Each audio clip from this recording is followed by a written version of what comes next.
All right, good evening. So tonight we're going to discuss why it's important to have a mobile learning program available to your students.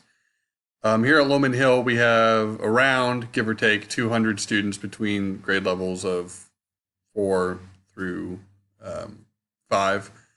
And the question that you are probably all asking right now is why do we need a mobile learning program to begin with? Our instructional methods have worked thus far. They continue to work. Why change it?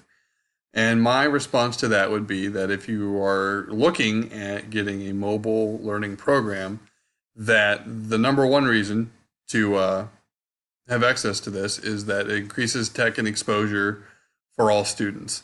We're living in an increasingly technological environment, as well as our students are learning um, faster on technology.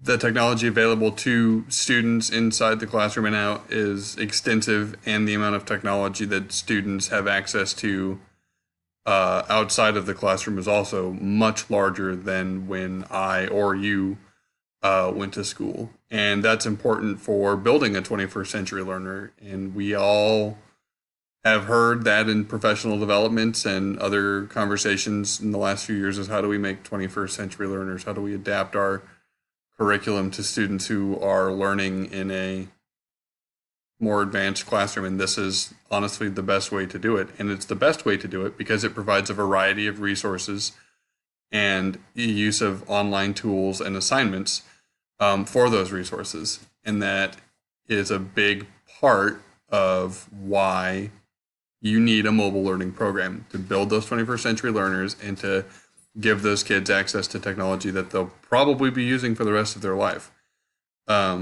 So the problem is we don't have a mobile um, learning assessment. We don't have a Chromebook cart. We don't have that sort of thing.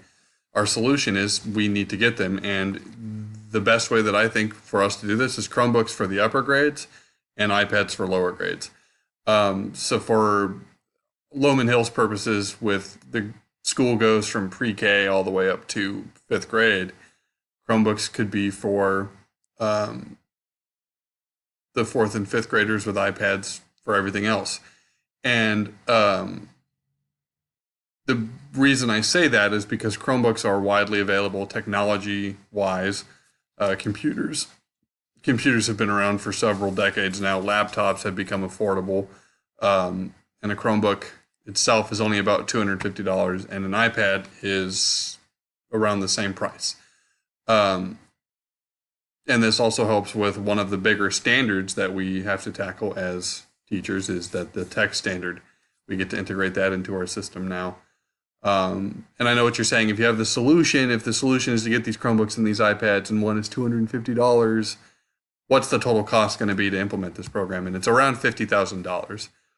And going from that, with $50,000 investment, we need to talk about implementation. If you're going to make this big of an investment, this big of a leap, you need to have a plan for what this is going to do. So you spend the $50,000, you get your Chromebooks, you get your iPads, and you have your mobile learning environment. First thing you have to do is make sure your staff is trained, make sure they know how to use the apps, make sure they know how to use the touchscreen, make sure they know how to use the programs, and use all of the files and things that go into building this 21st century learner. The other thing is if you're going to have kids on technology, consequences, consistent consequences backed up by administration. An AUP needs to be sent home. That is AUP is an acceptable user policy. And as long as you're training the staff, you also have to train the students. Train them on the do's and don'ts. Like don't set your Chromebook down on the floor if there's a big puddle of water there. Don't throw the Chromebooks. Don't slam them on the desk. Treat technology with respect. It's a resource. Use it like a resource. You will need a tech coordinator for such an event, and you have to make sure that there is staff available for that. Make sure that somebody's ready and willing to be a tech coordinator.